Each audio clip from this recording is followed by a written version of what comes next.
23-ാമത്തെ ശ്ലോകമാണ് നമ്മൾ പിന്നെടുക്കുന്നത്.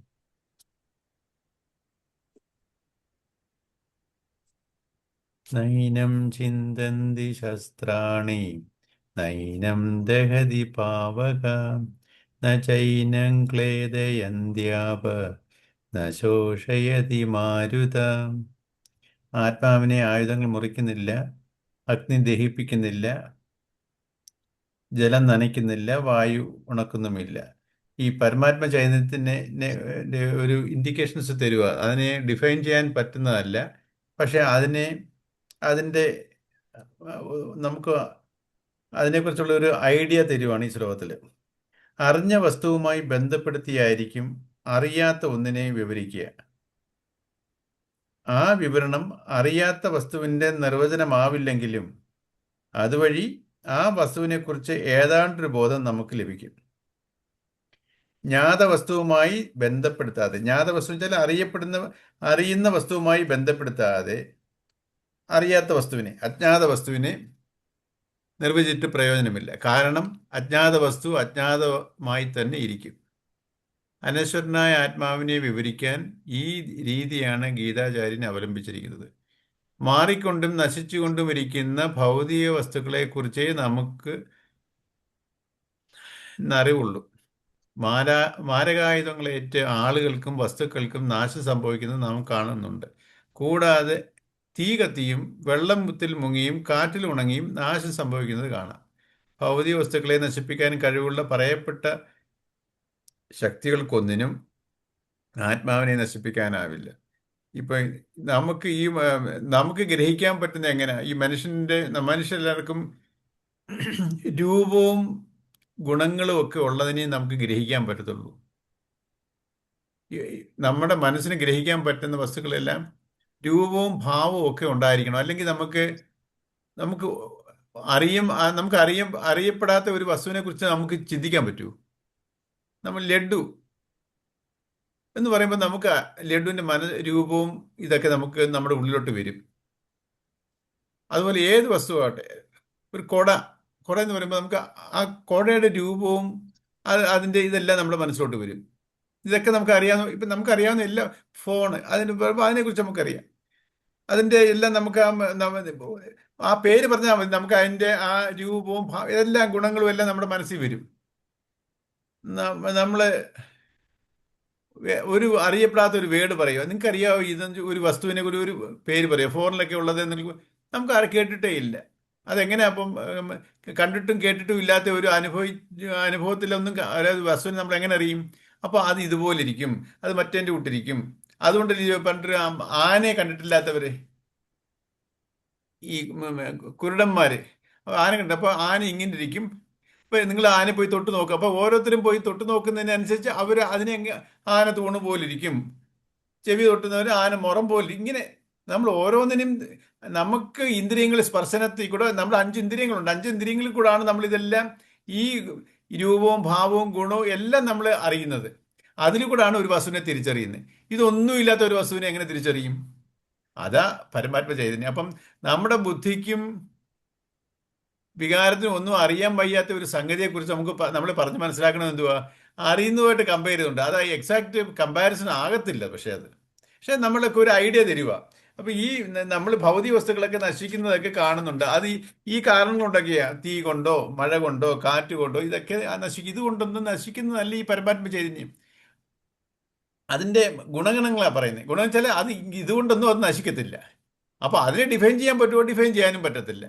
അപ്പൊ നമ്മുടെ ബുദ്ധിക്ക് അറിയാൻ പറ്റും. പക്ഷേ നമ്മുടെ അറിയാവുന്ന സംഗതികളെ കൊണ്ടൊക്കെ അതങ്ങനല്ല, ഇതിങ്ങനല്ല, അത് അങ്ങനെ ഉള്ളതല്ല. പിന്നെ എങ്ങനെയുള്ളതാ? അത് അങ്ങനെയുള്ളതാ. അതേ പറയാൻ പറ്റത്തുള്ളൂ. അതിനെ ഡിഫൈൻ ചെയ്യാനോ നമുക്ക് മനസ്സിലാക്കി തരാൻ പറ്റത്തില്ല. പക്ഷെ നമുക്ക് അനുഭവത്തിലോട്ട് വരാം. ഇപ്പം മധുരം നമുക്കറിയാം. മധുരത്തിനെ എക്സ്പ്ലെയിൻ ചെയ്യാൻ പറ്റൂ വാക്കുകളിൽ കൂടെ? നമുക്ക് മധുരത്തിനെ എങ്ങനെ എക്സ്പ്ലെയിൻ ചെയ്യാൻ പറ്റും? അത് നമുക്ക് അനുഭവിക്കാം. ആ ഈ മധുരം കഴിച്ചിട്ടില്ലാത്ത ഒരാൾക്ക് മധുരത്തിനെ എങ്ങനെ നമ്മൾ അറിയിപ്പിക്കുന്നേ? പറഞ്ഞ് മനസ്സിലാക്കാൻ പറ്റുമോ? എന്തെങ്കിലും കാണിച്ചോ? ഏതെങ്കിലും തരത്തിൽ മനസ്സിലാക്കാൻ പറ്റുമോ മധുരത്തിനെ? എന്നിട്ട് നമ്മൾ ഏതെങ്കിലും ഒരു മധുരമുള്ള സാധനം കൊടുത്തിട്ട് വായിലിട്ട് നോക്കും. ഇപ്പൊ എന്തോ അതിനെയാണ് മധുരം എന്ന് പറയുന്നത്. ആ ഒരു അനുഭവമാണ്. ആ അനുഭവത്തിന് ഇന്ന് പറയുന്നവരാണ് ഈശ്വരൻ. ഒരു അനുഭവമാണ്. ഈശ്വരനെ നമുക്ക് എക്സ്പ്ലെയിൻ ചെയ്യാൻ പറ്റത്തില്ല. അത് അങ്ങനെ ഒരു ഈശ്വരനെ നമ്മളിപ്പോ ഈ ശ്ലോകങ്ങളിൽ കൂടെ ഒക്കെ നമ്മൾ പരമാത്മ ചൈതന്യത്തിനെ കുറിച്ചുള്ള മനസ്സിലാക്കുന്ന ഇങ്ങനെ അറിയാവുന്ന വസ്തുക്കളെ കുറിച്ച് പറഞ്ഞ് ഇതല്ല അത് എന്ന് പറയുക. ഇങ്ങനെ ഓരോന്നും അങ്ങനെ നമ്മൾ പറയുമ്പോൾ നമുക്ക് ഒരു ഐഡിയ കിട്ടും. നമ്മൾ അതുകൊണ്ട് ഗ്രഹിക്കേണ്ട രീതിയിൽ ഗ്രഹിക്കണം. നമ്മൾ ഈ ശാസ്ത്രങ്ങളിലൊക്കെ പറയുന്നതെല്ലാം ചൂണ്ടിക്കാണിച്ചു തരിക. അത് അങ്ങോട്ട് അവിടെ അവിടെ ചെല്ലുന്നത് അവരവർക്കേ ഒക്കത്തുള്ളൂ, അവരവർക്കേ അനുഭവിക്കാൻ പറ്റത്തുള്ളൂ. വേറൊരാൾക്ക് അനുഭവിച്ച് കാണിച്ചു തരാൻ പറ്റത്തില്ല. അപ്പൊ അതിന്റെ ഒരു ഇതാണ്. അടുത്ത്, ആത്മാവിനെ ആയുധങ്ങളും മുറിവേൽപ്പിക്കുന്നില്ല. കാരണം ഓരോന്നിനെ കുറിച്ച് എക്സ്പ്ലെയിൻ ചെയ്യുക. നയനം ചിഹ്നതി ശസ്ത്രാണി. മഴ കൊണ്ട് മരം മുറിക്കാം, തോക്ക് കൊണ്ട് ജീവന്റെ ദേഹത്തിൽ വെടിവെക്കാം. എന്നാൽ എത്ര മൂർച്ചയുള്ള വാളായാലും ശരി, വെള്ളത്തെയോ അഗ്നിയെയോ വായുവിനെയോ ആകാശത്തെയോ മുറിവേൽപ്പിക്കാൻ കഴിയുമോ? സ്ഥൂലമായ ആയുധം കൊണ്ട് സൂക്ഷ്മ വസ്തുക്കളെ നശിപ്പിക്കാനാവില്ല. പഞ്ചഭൂതങ്ങളിൽ വെച്ച് ഏറ്റവും സൂക്ഷ്മമായ ആകാശത്തിനും കാരണമായ ആകാശത്തേക്കാൾ സൂക്ഷ്മമായ ആത്മാവിനെ ആയുധത്തിന് മുറിക്കാനാവില്ല എന്ന് പറയേണ്ടതില്ലല്ലോ. അപ്പം സ്ഥൂലവും സൂക്ഷ്മവും, സ്ഥൂലമാണ് ശരീരങ്ങൾ. ഈ ഖരവസ്തുക്കളെല്ലാം സ്ഥൂലമാണ്. ഇപ്പൊ അതിനെ അങ്ങനെയുള്ള ഖരവസ്തുക്കളെല്ലാം നമുക്കെല്ലാം നശിപ്പിക്കാൻ പറ്റും, അതിനെ നമുക്ക് മുറിക്കാനൊക്കെ പറ്റും. പക്ഷെ ഒരു വെള്ളത്തിനെ മുറിക്കാൻ പറ്റും. ഇതുപോലെ ഖരവസ്തുക്കളെക്കാട്ടി ഒന്നുകൂടെ സൂക്ഷ്മമാണ് ജലം. ജലത്തിനെക്കാട്ടി ഒന്നുകൂടെ സൂക്ഷ്മമാണ് അഗ്നി. ജലം, സോറി, അഗ്നി. ഖരത്തിനെക്കാട്ടിൽ ഒന്നുകൂടെ സൂക്ഷ്മമാണ് ജലം. ജലത്തിനാട്ടി ഒന്നുകൂടെ സൂക്ഷ്മമാണ് ചൂട്, അഗ്നി. അഗ്നിയെക്കാട്ടി ഒന്നുകൂടെ ഇതാണ് വായു. വായുവിനെക്കാട്ടി ഒന്നുകൂടാണ് ആകാശം. പഞ്ചഭൂതങ്ങളിലെ ഏറ്റവും സൂക്ഷ്മമായിട്ടുള്ളത് ആകാശമാണ്. ഏറ്റവും സ്ഥൂലം ഭൂമിയാണ്, എന്ന് വെച്ചാൽ ഖരവസ്തുക്കളാണ്. അപ്പോൾ ഇതിനെ സൂക്ഷ്മത കൂടുന്തോറും അതിൻ്റെ വ്യാപ്തി, വോള്യം. സൂക്ഷ്മം എന്ന് പറഞ്ഞാൽ എൻ്റെ അർത്ഥം എന്തുവാ? അന്ന് നമ്മൾ ഡിസ്കസ് ചെയ്ത സൂക്ഷ്മം വെച്ചാൽ ബൃഹത്താണ്. അത് ഇൻഫിനിറ്റ് ആയിട്ട് പോവാണ്.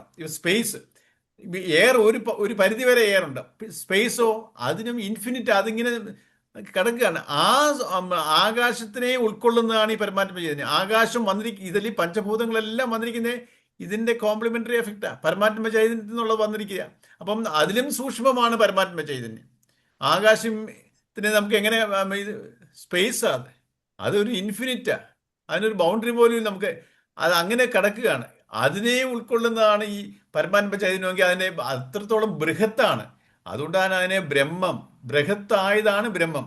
ആ ബ്രഹ്മത്തിനെ കുറിച്ചാണ് നമ്മൾ ഈ പറയുന്നത്, പരമാത്മ ചൈതന്യം. അതാണ് ആത്മാവ്, അതിൻ്റെ അംശമാണ് നമ്മൾ. ഇപ്പം ഇതെല്ലാം അർജുനോട് എന്തിനു പറയുക? ഈ എൻറ്റൈറ്റിയാണ് നമ്മൾ, ഈ ശരീരമല്ല. ഇപ്പം നീ എന്ന് പറയുന്നത് ഇതെല്ലാം എല്ലാവരും, നീയും ഞാനും എല്ലാവരും ഇത് തന്നെയാണ്. ഇവിടെ അതിന് നാശമില്ല, അതിനെ ആർക്കും നശിപ്പിക്കാൻ പറ്റത്തില്ല. പക്ഷെ അതിൻ്റെ ഉപാധികളെ നശിപ്പിക്കാം. ഞാനെന്ന ഭാവത്തിലിരിക്കുമ്പോൾ ആ ശരീരത്തിലൂടെയാണ് ഈ പരമാത്മന് പ്രകാശിക്കുന്നത്. ആ ശരീരത്തെ നശിപ്പിക്കാം, പക്ഷെ ഞാൻ ആ ശരീരമല്ല. ഞാൻ ഈ പ്രകാശത്തിന്റെ ഭാഗമാണ്, ഈ ചൈതന്യത്തിന്റെ ഭാഗമാണ് ഞാൻ. അതിനെ നശിപ്പിക്കാൻ പറ്റത്തില്ല. അതിന്റെ ഉദാഹരണങ്ങൾ പറഞ്ഞതേ ഉള്ളൂ. ആത്മാവിനെ അഗ്നി ദഹിപ്പിക്കുന്നില്ല. നൈനം ചിന്തതി നൈനം ദഹതി പാവക. തന്നിൽ നിന്ന് അന്യങ്ങളായ വസ്തുക്കളെ ദഹിപ്പിക്കാൻ അഗ്നിക്ക് കഴിഞ്ഞേക്കും. അഗ്നിയെ തന്നെ ദഹിപ്പിക്കാൻ അഗ്നിക്കാവില്ല. മാത്രമല്ല, ആകാശത്തുള്ള വസ്തുക്കളെ ദഹിപ്പിക്കുന്ന അഗ്നിക്ക് ആകാശത്തെ ദഹിപ്പിക്കാൻ കഴിയുന്നില്ലല്ലോ. പിന്നെ എങ്ങനെ ആകാശത്തേക്കാൾ സൂക്ഷ്മമായ ആത്മാവിനെ ദഹിപ്പിക്കാനാവും? ഇതിൻ്റെ ഓരോന്നും ഇങ്ങനെ എക്സ്പ്ലെയിൻ ചെയ്യുക, ഓരോ ടൈമായിട്ട്. ആത്മാവിനെ ജലം നനയ്ക്കുന്നില്ല. ചൈനം ക്ലേദന്ത്യാവ. വസ്തുക്കൾ വെള്ളത്തിൽ കുതിരണമെങ്കിൽ വെള്ളത്തിന് കടന്നുകൂടാൻ അവയ്ക്കുള്ളിൽ ഇടം വേണം. റൊട്ടിക്കഷ്ണം പാലിൽ കുതിർക്കാം, എന്നാൽ ഒരു ലോഹക്കഷ്ണം പാലിലോ വെള്ളത്തിലോ ഇട്ടാൽ കുതിരില്ല. കാരണം വെള്ളത്തിന് കയറിക്കൂടാൻ അതിൽ ഇടമില്ല. സർവവ്യാപകവും അഖണ്ഡവും ഏകവുമായ കേവല ഖനീഭൂത വസ്തുവെ നനയ്ക്കാൻ വെള്ളത്തിനാവില്ല. ഓരോ ഇതുകൊണ്ടും അതിനെ നശിപ്പിക്കാൻ ഒക്കത്തുള്ളൂ എക്സ്പ്ലെയിൻ ചെയ്യുക. ആത്മാവിനെ കാറ്റുണക്കുന്നില്ല. ശോഷേതി മാരുത. ഒരു വസ്തുവിൽ ജലാംശമുണ്ടെങ്കിൽ കാറ്റിൽ ഉണക്കാം. ആത്മാവിനെ സംബന്ധിച്ചിടത്തോളം ഈ പ്രക്രിയ നടക്കില്ല. കാരണം ആത്മാവിന്റെ നിലവാരത്തിൽ എല്ലാം ആത്മാവാ. പിന്നെ ഈ വെള്ളം കൂടെ, അതാ പറയും, ഈ ഓരോ ഉപാധികളുണ്ടോ അതിനെയൊന്നും നശിപ്പിക്കാൻ സാധിക്കത്തില്ല. അത് ദേശകാല പരിമിതികളില്ലാതെ, അടുത്ത ശ്ലോകത്തിൽ പറയും, ദേശകാല പരിമിതികളില്ലാതെ ഇങ്ങനെ ഒരു ഇൻഫിനിറ്റ് ആണത്, യൂണിവേഴ്സൽ ആണത്. ഇതെല്ലാം ബാക്കിയെല്ലാം ലിമിറ്റഡ് ആണ്, ഇത് അൺലിമിറ്റഡ് ആണ്. അപ്പം ലിമിറ്റഡ് ആയിട്ട് ഒന്നിനെ കൊണ്ട് അൺലിമിറ്റഡ് ആയിട്ട് ഒന്നിനെ എങ്ങനെയാണ് നമുക്ക് മെഷർ ചെയ്യുന്നതോ അല്ലെങ്കിൽ അത് ഒന്നും ചെയ്യാൻ പറ്റത്തില്ല. സോ ഇതെല്ലാം ജസ്റ്റ് ഉപാധികളാണ് നമ്മളെല്ലാം. പക്ഷേ അതുമായിട്ട് എനിക്ക് ലയനം സാധ്യമാണ്, അതിനെ എനിക്ക് അനുഭവിക്കാൻ പറ്റും. ഈശ്വരനെ നമുക്ക് അനുഭവിക്കാൻ തീർച്ചയായിട്ടും പറ്റും. ഇപ്പം എൻ്റെ അനുഭവങ്ങൾ, ഇപ്പം എൻ്റെ മനസ്സ് നമുക്ക് ആർക്കെങ്കിലും കാണിച്ചു തരാക്കും മനസ്സിനെ, പക്ഷെ മനസ്സെന്ന് പറയുന്ന എൻറ്റൈറ്റി ഇല്ലേ, ആ മനസ്സിൻ്റെ അനുഭവങ്ങളില്ലേ. അപ്പോൾ ഇത് നമുക്ക് എവിടെയെങ്കിലും എൻ്റെ മനസ്സിനെ എവിടെയെങ്കിലും പ്രൂവ് ചെയ്യാൻ പറ്റുമോ? എൻ്റെ ഇതാണ് എൻ്റെ മനസ്സെന്ന് പറഞ്ഞുകൊണ്ട് പ്രൂവ് ചെയ്യാൻ പറ്റൂ? ആ അതിൽ കൂടെ എൻ്റെ ഈ മനസ്സെന്ന് പറയുന്ന പോലാണ് ഈ പരമാത്മ ചൈതന്യം. ഈ ചൈതന്യത്തിലാണ് എൻ്റെ മനസ്സ് വർക്ക് ചെയ്യുന്നത്. അതാണ് എൻ്റെ സോഴ്സ്. അതിൽ നിന്നാണ് ഈ ചൈതന്യം, ഈ മനസ്സ് പ്രകടമായിട്ട് വരുന്നത്. അപ്പൊ അതിന്റെ സോഴ്സ് ഈശ്വരനാ. ഈ ശരീരം പ്രകടമായതോ പഞ്ചഭൂതങ്ങളിൽ നിന്നാണ്. അതുകൊണ്ട് അത് പഞ്ചഭൂതത്തിലോട്ട് തിരിച്ചു പോയിരിക്കും. മനസ്സ് വന്നത് ഈശ്വര ചൈതന്യത്തിൽ നിന്നാണ്, പരമാത്മ ചൈതന്യം, ബ്രഹ്മത്തിന്റെ ഒരു അംശമാണ് ഞാൻ. അപ്പൊ എനിക്ക് പോകേണ്ടത് ബ്രഹ്മത്തിലോട്ടാ. പക്ഷെ നമ്മൾ അറിയാതെ ജന്മങ്ങളിലോട്ട് പോവാ. എന്തുകൊണ്ടാ? ഞാൻ ഈ ഓരോ ജന്മങ്ങളിൽ കൂടെ എൻ്റെ അഴുക്കുകൾ, മാലിന്യം കൂട്ടുക, ഞാൻ വാസന മാലിന്യം. അതുകൊണ്ട് പക്ഷേ ഇതിനെയൊക്കെ ഞാൻ നിർമ്മാണം ചെയ്താലോ എനിക്ക് അതിലോട്ട് ലയിക്കാം, ആ ഒരു ആസ്പെക്ട്. അപ്പം ഇതൊരു അൺലിമിറ്റഡ് എൻറ്റൈറ്റി ആണ് പരമാത്മ ചൈതന്യം. അതിനെ നമുക്ക് ഡിഫൈൻ ചെയ്യാൻ പറ്റത്തില്ല. അതിനെ മനസ്സിലാക്കാനുള്ള, നമുക്ക് ഗ്രഹിക്കാൻ ചില ഉപാധികൾ പറയുന്നു. അടുത്ത 24. അച്ഛേദ്യോയമദാഹ്യോയം അക്ലേദ്യോ ശോഷ്യയേവചം നിത്യസർവഗതസ്ഥാണു അചലോയം സനാതനം. ആത്മാവ് മുറിക്കപ്പെടാത്തവനും അദാഹ്യനും നനയ്ക്കാനോ ഉണക്കാനോ പറ്റില്ല എന്നതിനാൽ ആത്മാവ് നിത്യനും സർവവ്യാപിയും സ്ഥിരനും ഇളക്കമില്ലാത്തവനും കാലാതീതനുമാകുന്നു. അതിൻ്റെ അർത്ഥം, മനുഷ്യനിർമ്മിതങ്ങളായ ആയുധങ്ങൾക്കോ പ്രകൃതിയിലെ മാരക ശക്തികൾക്കോ നശിപ്പിക്കാനാവാത്ത വല്ലതും ഒന്നുണ്ടെങ്കിൽ അത് നാശരഹിതമായ ശാശ്വത വസ്തുവാണെന്ന് തീർച്ച. അപ്പൊ ഈ പ്രപഞ്ചത്തിലുള്ള ഒന്നിനെ കൊണ്ടും ഈ ഒരു സംഗതി അതിന് നശിക്കാത്ത ഒരു വസ്തു, അതുകൊണ്ട് അതിനെ നശിപ്പിക്കാൻ പറ്റാത്തത്. ആ നശിക്കാത്ത വസ്തു ഈ അതാണ് സത്യം, മാറ്റമില്ലാത്തത്. അത് എന്തുകൊണ്ടും അതിനെ മാറ്റാൻ പറ്റത്തില്ല, എങ്ങോട്ടും അതിന് മാറാൻ പറ്റത്തില്ല. അപ്പൊ അങ്ങനെ ഒരു ഈ പരമാത്മ ചൈതന്യം ഈ ശ്ലോകത്തിലെ ഉത്തരാർത്ഥത്തിൽ പരമ്പൊരുളിനെ നിത്യൻ, സർവഗതൻ, സ്ഥാണു, അചലൻ, സനാതനൻ എന്നിങ്ങനെ വിശേഷിപ്പിച്ചത് ശ്രദ്ധേയമാണ്. ഇതിന്റെ ചില വിശേഷണങ്ങൾ പറയുക, ഇതിനെ നമുക്ക് മനസ്സിലാക്കി തരാൻ വേണ്ടിയുള്ള ഓരോ വിശേഷണങ്ങളാണ്. കുറെ പദങ്ങൾ തോന്നിയതുപോലെ അങ്ങ് പ്രയോഗിച്ചതല്ല, ശരിയായ ഒരു ക്രമത്തിൽ തന്നെയാണ് അവ ഇവിടെ നിബന്ധിക്കപ്പെട്ടിരിക്കുന്നത്. മുമ്പ് പറഞ്ഞ വിശേഷണത്തിന്റെ ക്രമപ്രകാരമുള്ള തുടർച്ചയാണ് പിമ്പേ വരുന്ന വിശേഷണങ്ങൾ. ആത്മാവിനെ വെട്ടി നുറുക്കാൻ പറ്റില്ല, കത്തിച്ചു കളയാനോ വെള്ളത്തിൽ അലിയിക്കാനോ കാറ്റിൽ ഉണക്കാനോ ആവില്ല എന്നിങ്ങനെ പൂർവാർത്ഥത്തിൽ പ്രസ്താവിച്ചതിൽ നിന്ന് ഒരു കാര്യം വ്യക്തമാകുന്നു: ആത്മാവിന് നാശമില്ല എന്ന്. നാശരഹിതമായ വസ്തു എന്നും നിലനിൽക്കണമല്ലോ. അതിനാൽ നിത്യവസ്തുവിന് യാതൊരു പരിമിതിയും ഉണ്ടാവാൻ വയ്യില്ല. അതിനാൽ സർവഗതൻ, സർവവ്യാപി. അപ്പം ഓരോ വിശേഷണങ്ങളെ കൊണ്ട് ഓരോ ആ ഒരു സീക്വൻസിലായി ഇത് പറഞ്ഞിരിക്കുന്നത്. ഇതിന്റെ വിശേഷം നേരത്തെ പറഞ്ഞ സീക്വൻസിൽ തന്നെയാണ് അതിന്റെ അടുത്ത് ഒരു ആ വേർഡുകൾ കൊണ്ടുവന്നിരിക്കുന്നത്. എങ്ങനെ, ഏത് വേർഡുകൾ? നമ്മളെ നിത്യൻ, സർവഗതൻ. അപ്പം നിത്യൻ എപ്പോഴും ഉള്ളത്, സർവഗതൻ എല്ലായിടത്തും ഉള്ളത്, സ്ഥാണു ഇങ്ങോട്ടും മാറാൻ പറ്റാത്തത്, അചലൻ ചലിക്കാത്തത്, സനാതനൻ പണ്ടേ ഉള്ളവൻ. ഇപ്പൊ ഈ ഒരു വിഷയം എപ്പോഴും ഉള്ളതാ, ദേശകാല പരിമിതികളില്ലാതെ, അതാ സനാതൻ, എപ്പോഴും ഉള്ളത്, നാശമില്ല അതിന്. അപ്പൊ നാശമില്ലാത്തതിന് സനാതൻ എപ്പോഴും ഉള്ളതാണ്. അതാണ് അതിൻ്റെ അർത്ഥം. സർവഗതൻ എന്ന വാക്ക് ചെറുതാണെങ്കിലും അതിൻ്റെ അർത്ഥവ്യാപ്തി വളരെ വലുതാണ്. എല്ലാറ്റിനെയും വ്യാപിച്ച് എങ്ങും നിറഞ്ഞു നിൽക്കുന്ന പരമ്പൊരുളിന് രൂപമുണ്ടാവാൻ വയ്യ. ഒരു വസ്തുവിന് രൂപമുള്ളത് എന്തുകൊണ്ടാണ്? ആ വസ്തുവിന് ചുറ്റും അതിനെ പരിമിതപ്പെടുത്തിക്കൊണ്ട് അതല്ലാത്ത വേറെ ചില വസ്തുക്കൾ ഉള്ളത് കൊണ്ട് തന്നെ. നമുക്ക് ഈ രൂപം എന്ന് പറയുന്നത് എന്തുകൊണ്ടാണ്? ആ ഷേപ്പ്, ഓരോ രൂപത്തിനും അപ്പുറം വേറെ ഏതോ ഒരു വസ്തു ഉണ്ട്. എന്നുവെച്ചാൽ എന്തുവാ? സ്പേസ് ഉണ്ട്.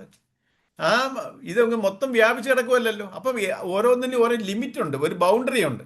ആ ബൗണ്ടറിക്ക് അപ്പുറം വേറൊരു സംഗതിയാണ്. വേറെ സംഗതി വെച്ചാൽ അവിടെ സ്പേസ് ഉണ്ട്, അല്ലെങ്കിൽ വേറൊരു വസ്തു ഉണ്ടാവും. അപ്പം ഓരോന്നിനെയും നമുക്ക് ഐഡന്റിഫൈ ചെയ്യാം. ഓരോന്നിനും ഓരോ ആകൃതിയുണ്ട്. ആകൃതി വെച്ചാൽ ഓരോന്നും വിത്ത് ബൗണ്ടറി ഉള്ളതല്ല, ഡെഫിനറ്റ് ബൗണ്ടറി ഉള്ളതാണ് ബാക്കിയെല്ലാം. അപ്പൊ ഈ കാണുന്നതിനെല്ലാം ഇതിനോ ബൗണ്ടറിയെ ഇല്ല. സർവഗതൻ എന്ന വാക്ക് ചെറുതാണെങ്കിലും അതിന്റെ അർത്ഥവ്യാപ്തി വളരെ വലുതാണ്. എല്ലാറ്റിനെയും വ്യാപിച്ച് എങ്ങും നിറഞ്ഞു നിൽക്കുന്ന പരമ്പൊരുളിന് രൂപമുണ്ടാവാൻ വയ്യ. ഒരു വസ്തുവിന് രൂപമുള്ളത് എന്തുകൊണ്ടാണ്? ആ വസ്തുവിന് ചുറ്റും അതിനെ പരിമിതപ്പെടുത്തിക്കൊണ്ട് അതല്ലാത്ത വേറെ ചില വസ്തുക്കൾ ഉള്ളത് കൊണ്ട് തന്നെ. തല, ഉടൽ, കൈകാലുകൾ എന്നീ അവയവങ്ങൾ കൂടി എനിക്കൊരു രൂപമുണ്ട്. കാരണം എൻ്റെ അവയവങ്ങളെ പരിമിതപ്പെടുത്തിക്കൊണ്ട് അവയ്ക്ക് ചുറ്റും ആകാശം, സ്പേസ്, ആകാശം സ്ഥിതി ചെയ്യുന്നു. പരിച്ഛിന്ന വസ്തുവിനെ രൂപമുണ്ടാവും. ആത്മാവ് പരിച്ഛിന്ന വസ്തുവല്ല. അതിനെ പരിമിതപ്പെടുത്താൻ അതല്ലാതെ ഇതര വസ്തുക്കളില്ല. എല്ലാം അത് തന്നെ, എല്ലാറ്റിലും എല്ലായിടത്തും അത് തന്നെ. സർവം ആത്മമയം. ഈ അർത്ഥത്തിലാണ് ആത്മാവിനെ സർവഗതൻ എന്ന് വിശേഷിപ്പിച്ചിരിക്കുന്നത്. ഈ ലിമിറ്റഡ് ആണ്, അൺലിമിറ്റഡ്, അത് ഫൈനൈറ്റും ഇൻഫൈനൈറ്റ്. അത് നമുക്ക് അത് ഈ ഇതിനെ നമ്മൾ ഉൾക്കൊള്ളണം. നമ്മൾ ഈ വിശേഷങ്ങളൊക്കെ പറയുന്നത് ഇതിനു വേണ്ടിയാ. ഇതിന്റെ ഒരു വ്യാപ്തിയും ഡെപ്തും മനസ്സിലാക്കണം. ഇത് നമ്മൾ ബാക്കിയെല്ലാം ഇവിടെ ലിമിറ്റഡ് ആയിട്ടുള്ളതാണ്. ഓരോ വ്യക്തികളായാലും ഇവിടെ പ്രപഞ്ചത്തിൽ കാണുന്ന ഏതിനും ഒരു ലിമിറ്റേഷൻ ഉണ്ട്. ഇത് അൺലിമിറ്റഡാ. അതിനുവേണ്ടിയുള്ള വിശേഷങ്ങൾ പറഞ്ഞിരിക്കുക ഇതെല്ലാം. സർവഗതനായ ആത്മാവ് സ്ഥാണുവാകാതെ വയ്യ. അത് അടുത്ത സ്ഥാണുവും അചലനും എന്നുള്ള രീതി കൊണ്ടുവരിക. സർവഗതനായ ആത്മാവ് സ്ഥാണുവാകാതെ വയ്യ. സ്ഥാണു എന്നാൽ ഉറച്ചു നിൽക്കുന്നത് എന്നർത്ഥം. ഉറച്ചു നിൽക്കുന്നതാണെങ്കിൽ ഇളകില്ലല്ലോ. അതിനാൽ അചലൻ. ആത്മാവിന് ഇളകാൻ, ചലിക്കാൻ വയ്യ. ഒരു വസ്തുവിനോ ആൾക്കോ ഒരിടത്തു നിന്ന് മറ്റൊരിടത്തേക്ക് നീങ്ങാം. അതിന് സ്ഥലവും കാലവും ആവശ്യമാണ്. ഇപ്പോൾ ഇരിക്കുന്ന സ്ഥലത്ത് നിന്ന് കുറച്ച് സമയം കൊണ്ട് എനിക്ക് മറ്റൊരിടത്ത് ചെന്നെത്താം. പരമ്പൊരുളാകട്ടെ സർവ്വവ്യാപിയാണ്. അതില്ലാത്ത സ്ഥലമോ കാലമോ ഇല്ല. ഉള്ള സ്ഥലത്ത് നിന്ന് ഇല്ലാത്ത സ്ഥലത്തേക്കല്ലേ നീങ്ങാൻ പറ്റൂ. എപ്പോഴും എല്ലായിടത്തും നിറഞ്ഞു നിൽക്കുന്ന ആത്മാവിന് ഇളകാൻ പറ്റില്ല. അതിനാൽ അചലൻ. ഇത് എങ്ങോട്ട് ഒന്ന് ചലിക്കാത്തതാ, ഇളകാത്തതാ, ഇതിൻ്റെ ഓരോ വിശേഷണങ്ങളാണ്. അങ്ങനെ ഒരു എൻറ്റൈറ്റിയാണ് ഈ പരമാത്മ ചൈതന്യം എന്നുള്ളതിനെ കൊണ്ടുവരിക. സ്ഥാണു, അചല എന്ന രണ്ട് പദങ്ങൾക്കും ഏതാണ്ട് ഒരേ അർത്ഥം. സ്ഥാണു ഒരിടത്ത് തന്നെ നിൽക്കുന്നത്, സ്ഥാണു ഒരിടത്ത് സ്ഥിരമായിട്ടുള്ളത്, അചലം ചലിക്കാത്തത്. ഇത് രണ്ടും ഒരേ അർത്ഥമാണെങ്കിൽ അതിനൊരു വ്യത്യാസം ഉണ്ടെന്നുള്ളത് കൊണ്ടുവരിക. ഇത് ഏതാണ്ട് ഒരേ അർത്ഥം തന്നെയല്ലേ? ഒരേ അർത്ഥത്തിൽ രണ്ട് പദങ്ങൾ എന്തിന് എന്ന് ചിലർ സംശയിച്ചേക്കാം. സ്ഥാണു എന്നതിന് അടിഭാഗം ഉറച്ചു നിൽക്കുന്നത് എന്നും അചല എന്നതിന് മുകൾ ഭാഗം ഇളകാത്തത് എന്നും അർത്ഥം ധരിക്കണം. മരം അടിഭാഗത്ത് ഉറച്ചാണ്, അതിനാൽ സ്ഥാണു എന്ന് പറയാം. പക്ഷെ മുകൾ ഭാഗം, കൊമ്പുകളും ഇലകളെല്ലാം ഇങ്ങനെ ചലിച്ചുകൊണ്ടിരിക്കും. ഇത് അതുമില്ല. ഈ അടിയിൽ വേറെ ഉറച്ചിരിക്കുന്നുണ്ട്, അങ്ങോട്ടും ഇങ്ങോട്ടും നീങ്ങാൻ പറ്റത്തില്ല. സ്ഥാണുവാണ്, സ്ഥിരമായിട്ടുള്ളതാണ്. പക്ഷേ ഈ കൊമ്പുകളൊക്കെ കാറ്റിലൊക്കെ അങ്ങോട്ടും ഇങ്ങോട്ടും ആടി ഉലയും, ഇലകൾ അതുപോലെ അതുപോലും ചലിക്കാൻ. കാരണം എല്ലാം സർവ്വടത്തും നിൽക്കുമോ. എന്തുകൊണ്ടാണ് ചലിക്കാൻ പറ്റുന്നത്?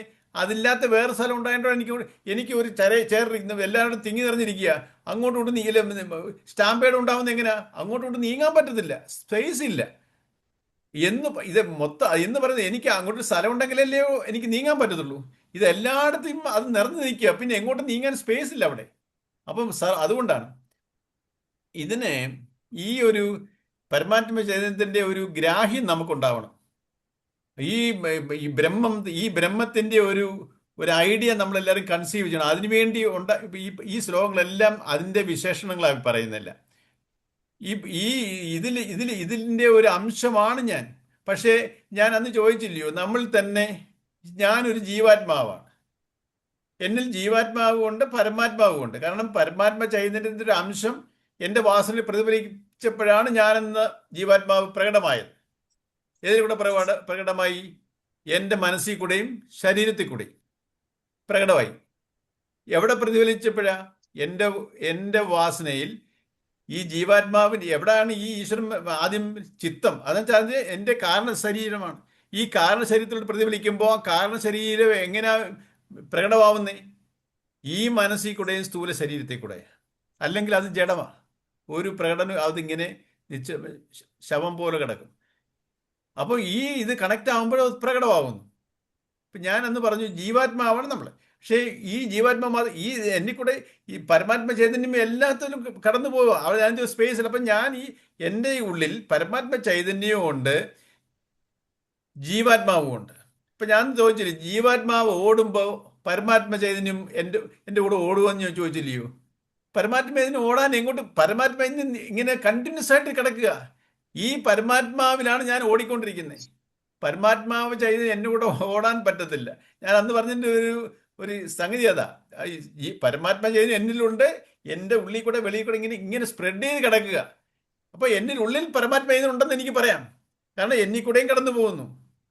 അപ്പം പക്ഷെ എന്നിലൊരു ജീവാത്മാവുണ്ട്, എൻ്റെ വെളിയിലെ ജീവാത്മാവുണ്ട്. ഈ എൻ്റെ ഇരിക്കുന്ന മേശയിൽ എൻ്റെ ജീവാത്മാവുണ്ടോ?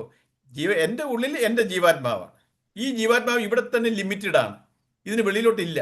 പക്ഷെ പരമാത്മ ചൈതന്യമോ ഇങ്ങനെ സ്പ്രെഡ് ചെയ്ത് കിടക്കുക. ഇപ്പൊ എന്നിൽ തന്നെ ജീവാത്മാവും പരമാത്മ ചൈതന്യം ഈ ജീവാത്മാവ് ഓടുവാണെങ്കിൽ, ഞാൻ ചുമ്മാ ചോദിച്ചു, ഞാൻ ജീവാത്മാവ് ഓടുവാണെങ്കിൽ എൻ്റെ കൂടെ പരമാത്മ ചൈതന്യം ഓടുന്നുണ്ടോ എന്ന് ചോദിച്ചപ്പോഴേ ഈ കൺസെപ്റ്റ് അറിയാമെങ്കിൽ നമുക്ക് മനസ്സിലാവും. ആ പരമാത്മത്തിന് എങ്ങോട്ട് ഓടാം. എന്നിലുള്ളത്, ഞാൻ ഈ വെള്ളത്തിൽ കിടക്കുന്ന മീനിന്റെ കൂട്ട് മീൻ നീന്തി പോകുന്നു, മീനിന്റെ കൂടെ വെള്ളം ഒഴുകുന്നു. വെള്ളത്തിലാണ് ഈ മീൻ ഒഴുകുന്നത്. അതുപോലെ ഈ ജീവാത്മാവ് ഇവിടെ സഞ്ചരിക്കുന്നതെല്ലാം ഈ പരമാത്മ ചൈതന്യത്തിലാണ്. അതാണ് ഇതിന്റെ പറയുന്നത്.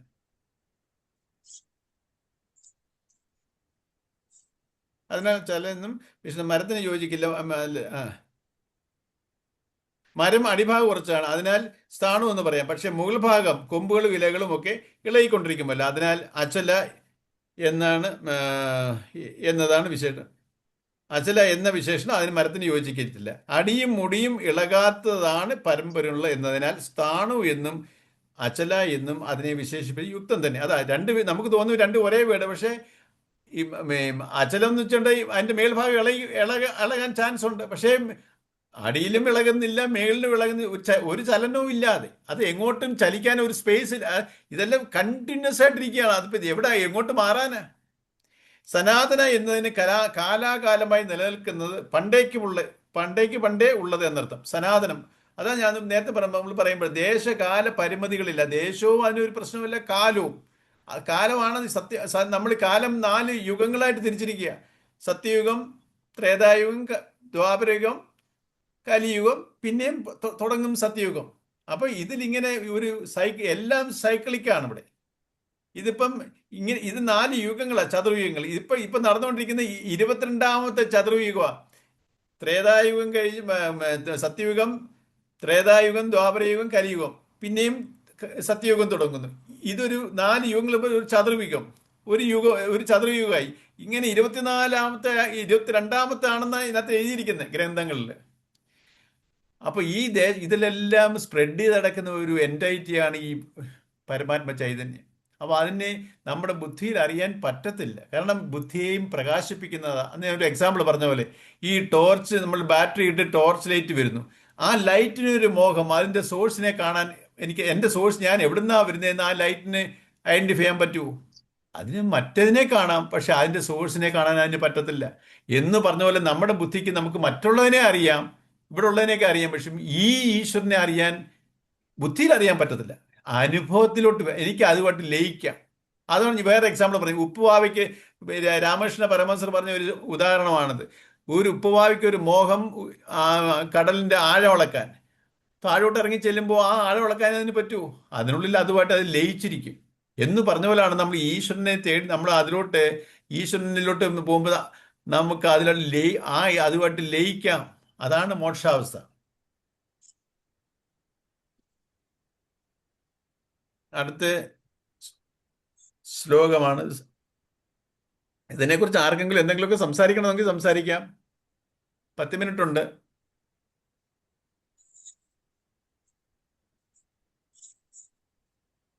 അമോഘ് കയറിയിട്ടുണ്ടോ?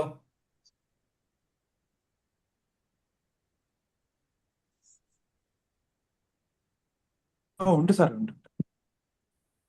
അമോഘൻ എന്തെങ്കിലും പറയാനുണ്ടോ? ഇല്ല സാർ, പ്രത്യേകിച്ച്.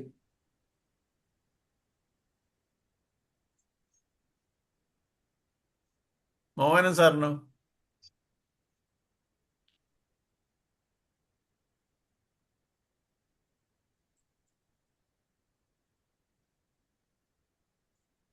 കേൾക്കുന്നുണ്ടോ? കേൾക്കാം. ആ, ഞാൻ കാര്യങ്ങൾ കേട്ടുകൊണ്ടിരിക്കുകയാണ്. പിന്നീട് നമ്മൾ വിശദമായിട്ട് കുറേ കണ്ടിന്യൂസ് ആയിട്ട് കേട്ടാലേ നമുക്ക് ഒരു അഭിപ്രായങ്ങൾ പറയാൻ കഴിയും. പക്ഷേ സാറിൻ്റെ ഈ പ്രസൻറ്റേഷൻ നല്ല രീതിയിൽ എഫക്റ്റ് ചെയ്യുന്നുണ്ട്.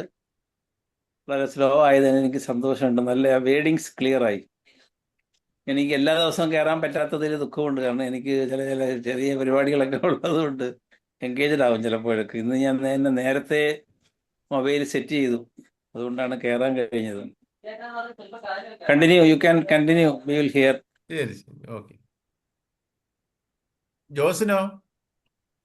ജോസിന് എന്തെങ്കിലും പറയാനുണ്ടോ ജോസെ?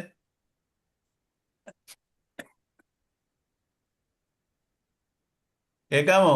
മ്യൂട്ട് എടുത്താ കേൾക്കാം. കേൾക്കുന്നില്ല പറയുന്നത്. അതെ, ഉറങ്ങിപ്പോയോ?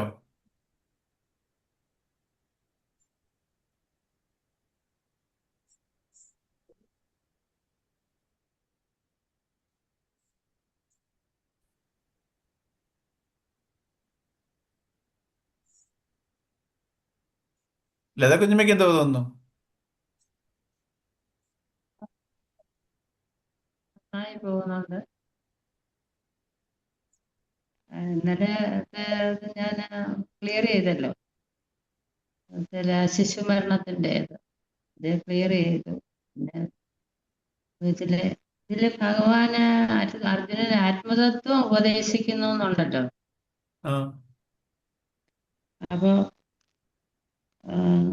അതിനെ പറ്റി ഒന്ന് പറയും. ആത്മതത്വം ഉപദേശിക്കുന്നുണ്ടല്ലോ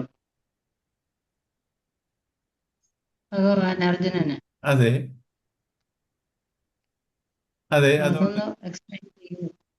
ഈ നമ്മൾ കേട്ടുകൊണ്ടിരിക്കുന്നതെല്ലാം ആത്മതത്വമാണ്. ഈ ആത്മാവിനെ കുറിച്ച് നമ്മൾ പറഞ്ഞു, ഇതാണ് ഞാൻ, അതുകൊണ്ടാണ് നീ ഞാനും ഒക്കെ നേരത്തെ ഉണ്ട്, ഇപ്പോഴും ഉണ്ട്, ഇനി ഇല്ലാതാവുകയില്ലെന്ന് പറയുന്നതിന്റെ ഈ ആത്മാവിനെ കുറിച്ചാണ് നമ്മളിപ്പോൾ പറഞ്ഞുകൊണ്ടിരിക്കുന്നത്. പക്ഷെ നമ്മളിപ്പോൾ ലിമിറ്റഡ് ആയിട്ട് ഇരിക്കുന്നതുകൊണ്ട് തോന്നുക, നമ്മളൊരു ഈ വാസനയിൽ ഇരിക്കുന്നതുകൊണ്ട് ഞാൻ ഇവിടെ ലിമിറ്റഡാ, എനിക്ക് ശരീരമുണ്ട്, ഞാൻ ഈ വാസനയെ വിട്ടാൽ പിന്നെ ഈ ശരീരം എടുക്കത്തില്ല.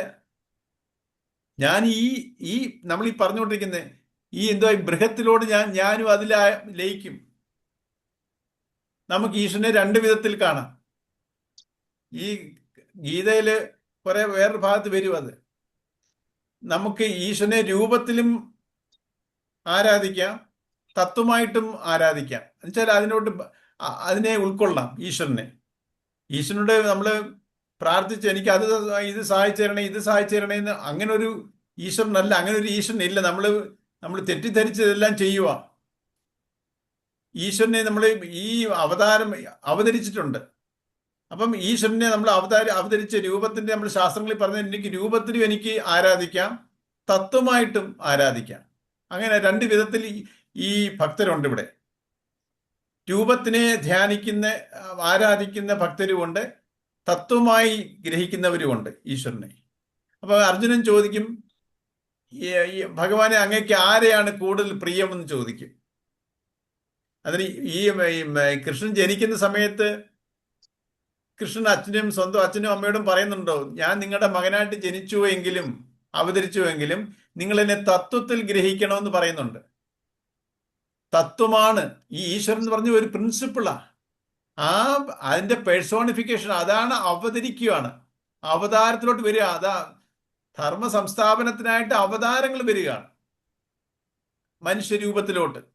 അത് സ്വയം ഇച്ഛ എടുത്തിട്ടാണ്. നമ്മൾ ഏതെങ്കിലും ഒരു ഇതുണ്ടാവണമെങ്കിൽ ഒരു ഇച്ഛ ഉണ്ടാവണം, ഒരു സൃഷ്ടിയുടെ പുറകിൽ ഒരു ഇച്ഛ ഉണ്ടാവണം. അപ്പോഴാണ് ഇച്ഛ വെച്ചാലും നമ്മുടെ മനസ്സുണ്ടാവണം. അന്നേരം ഒരു സൃഷ്ടിയുടെ പുറകിൽ ഒരു മനസ്സുണ്ട്. ഇവിടെ നടക്കുന്ന ഏത് സൃഷ്ടിയുടെ പുറയിലും, ഇവിടെ നടക്കുന്ന ഈ ഡെവലപ്മെന്റിന്റെ പുറയിലെല്ലാം, നമ്മൾ ഈ ഇന്ന് കാണുന്ന സയൻസ് ആൻഡ് ടെക്നോളജിയുടെ ഈ അഡ്വാൻസ്മെന്റിന്റെ പുറയിലെല്ലാം എന്തെല്ലാം ഇപ്പൊ റോക്കറ്റ് ഇടുന്നു, എന്തെല്ലാം സ്പേസിൽ പോകുന്നു, ഇതിന്റെ എല്ലാം പുറയിൽ എന്താണ്? ഒരു മൈൻഡാണ്, മനുഷ്യന്റെ മനസ്സാണ്. അപ്പൊ ഇവിടെ നടക്കുന്ന സൃഷ്ടിയുടെ പുറയിലെല്ലാം ഒരു മനസ്സുണ്ട് എന്ന് പറഞ്ഞ പോലെ ഈ സൃഷ്ടി നമ്മുടെ ഞാൻ ഇവിടെ പ്രകടമായത് എങ്ങനെയാ? ഞാൻ പ്രകടമായത് ഒരു ഇച്ഛ കാരണമായി. ഏതിച്ഛ? എൻ്റെ സഞ്ചിത കർമ്മം, അതിന്റെ ഇൻസ്റ്റിങ്ക്റ്റിലാണ് ഞാൻ ഇവിടെ ജന്മം എടുത്തിരിക്കുന്നത്. ഞാൻ ഉണ്ടാക്കി വെച്ച് ആ വാസന കാരണമാണ് ഞാൻ ഇവിടെ ജന്മം എടുത്തിരിക്കുന്നത്. ഒരു കുഞ്ഞിന്റെ രൂപത്തിൽ ആദ്യമേ. ഞാൻ നേരത്തെ കഴിഞ്ഞ ജന്മത്തിൽ ഏതോ വലിയ ശരീരങ്ങളിലൊക്കെ ഇരുന്നതാ. ഒന്നീ വലിയ മൃഗമായിട്ടായിരിക്കും, ചിലപ്പം മനുഷ്യനായിട്ടായിരിക്കും, അല്ലെങ്കിൽ ഒരു സസ്യമായിട്ടായിരിക്കും. അത് ആ ഒരു നെക്സ്റ്റ് ജന്മത്തിലോട്ട് ആ സഞ്ചിത കർമ്മമാണ് എൻ്റെ ഇന്നത്തെ ജന്മം ഡിസൈഡ് ചെയ്തത്. അല്ലാതെ എൻ്റെ അച്ഛനും അമ്മയ്ക്കും ഡിസൈഡ് ചെയ്യാൻ പറ്റത്തില്ല. ഞാൻ ഡിസൈഡ് ചെയ്താണോ ഈ രൂപത്തിൽ വന്നത്? അല്ല, എൻ്റെ സഞ്ചിത കർമ്മമാണ് എന്നെ ഈ സാഹചര്യത്തിൽ ഈ അച്ഛനും അമ്മയ്ക്കും ജനിപ്പിച്ചത്. അതല്ലാതെ ഈശ്വരനല്ല. അപ്പം ഏതൊരു സൃഷ്ടിയുടെ പുറയിൽ ഒരു മനസ്സുണ്ട്. അതാണ് ഇപ്പൊ എന്റെ സൃഷ്ടിയുടെ പുറയിൽ ഞാൻ ജനിച്ചു. ഇപ്പൊ നമ്മൾ സൃഷ്ടി എന്ന് പറഞ്ഞാൽ അതിന്റെ പുറയിൽ ഒരു സഞ്ചിത കർമ്മമുണ്ട് എന്ന് പറഞ്ഞാൽ ഈശ്വരൻ അവതരിക്കണമെങ്കിൽ ഒരു ഇച്ഛ വേണം. ആ ഇച്ഛ എന്താ?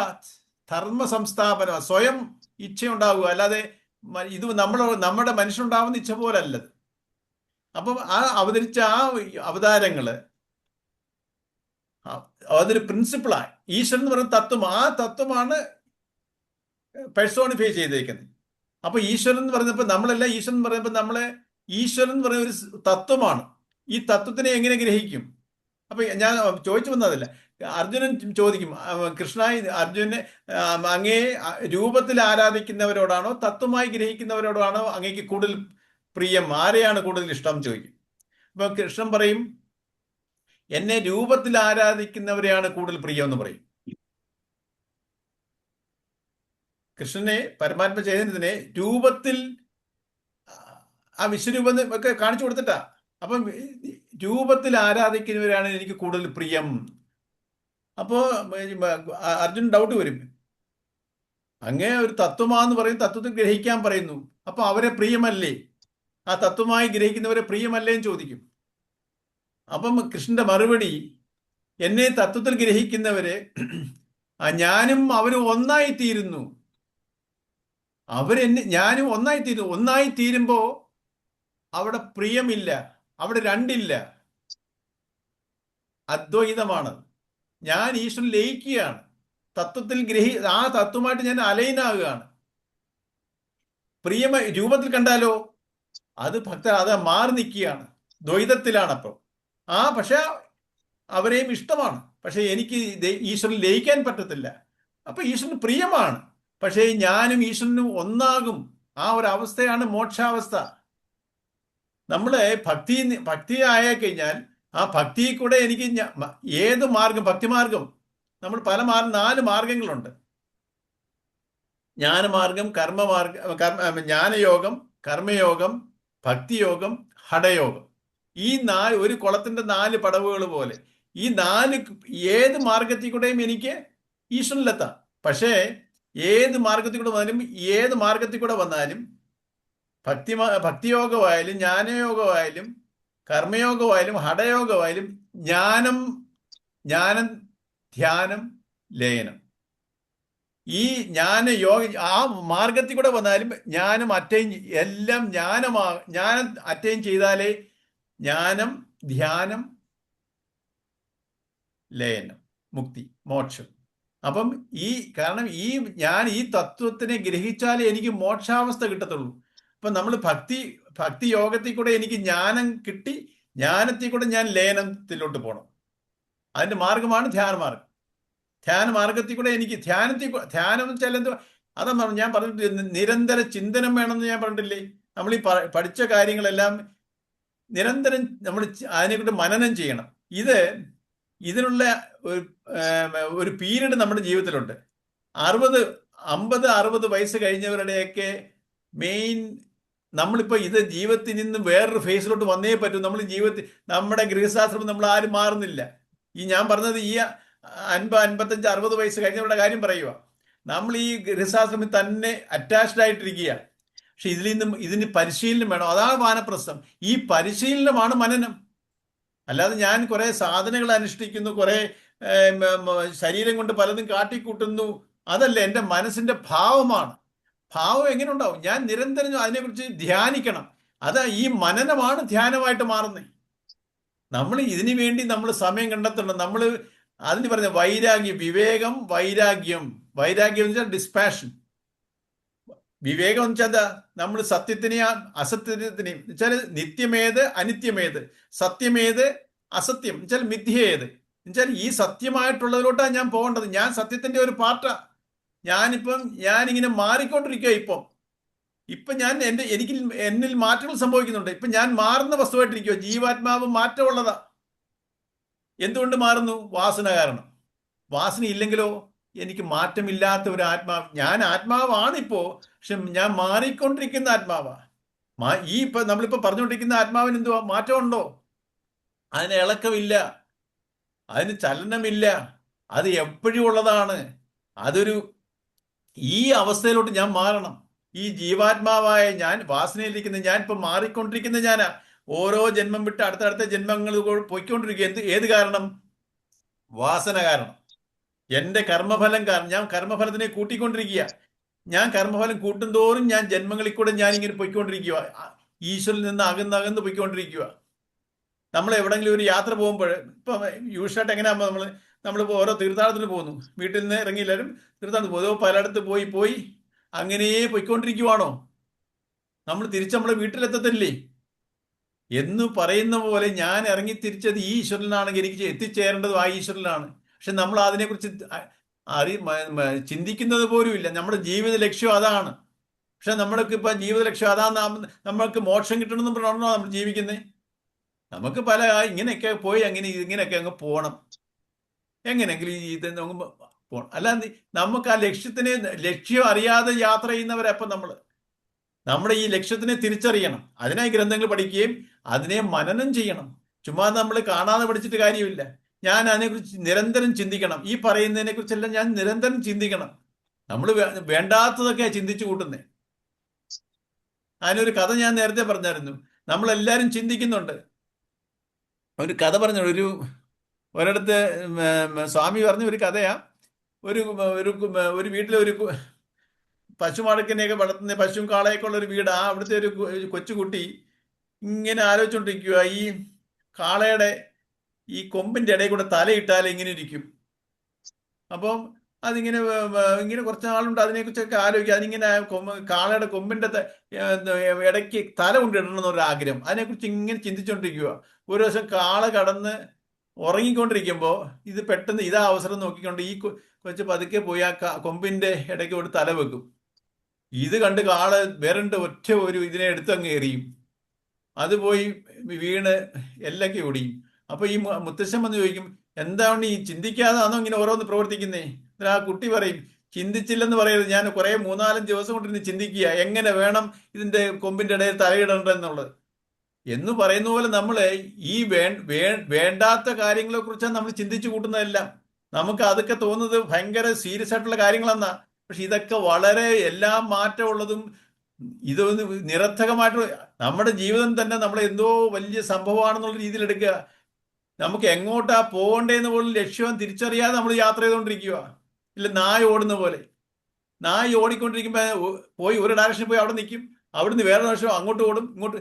നമ്മൾ കുറേ ജീവിതത്തിന്റെ കുറേ യാത്ര ചെയ്ത് കഴിയുമ്പോൾ നമുക്ക് തോന്നും നമ്മൾ എന്തോ ചെയ്തുകൊണ്ടിരിക്കുവാണെന്ന്. നമുക്ക് തന്നെ ഒരു വിചാരം വരും. ആദ്യമൊന്നും അറിയത്തില്ല. കുറെ ജീവിതത്തിന്റെ ഒരു ഘട്ടം വരുമ്പോൾ ഞാൻ എന്തുവാ ഇതിനൊക്കെ അർത്ഥം? നിരർത്ഥകം. ഞാൻ ഈ ചെയ്തു കൂട്ടി ഇതിനൊക്കെ നമുക്ക് ഒരു അർത്ഥവും ഇല്ലാത്ത പോലെ തോന്നും. അപ്പൊ പക്ഷെ ഇതിന്റെയൊക്കെ ഒരു അർത്ഥം ഇതിനൊരു അർത്ഥമുണ്ട് ജീവിതം. പക്ഷെ നമ്മളെ തിരിച്ചറിയാതെ പോകുന്നു. തിരിച്ചറിഞ്ഞു കഴിഞ്ഞാലോ അത് പതുക്കെ ആട്ടെ എന്നുള്ള അങ്ങനെ ഒരു ചിന്ത വരുന്നു. അതേസമയത്ത് ഇതിനെക്കുറിച്ച് നിരന്തരം ചിന്തിച്ചാൽ അത് തന്നെ ഒരു ധ്യാനമാവും. ശരി, നമുക്ക് നാളത്തെ ക്ലാസ്സിൽ കാണാം. അടുത്ത 25ാമത്തെ ശ്ലോകമായിട്ട്. ഇപ്പൊ സമയം തീരാറായി. നാളെ കാണാം.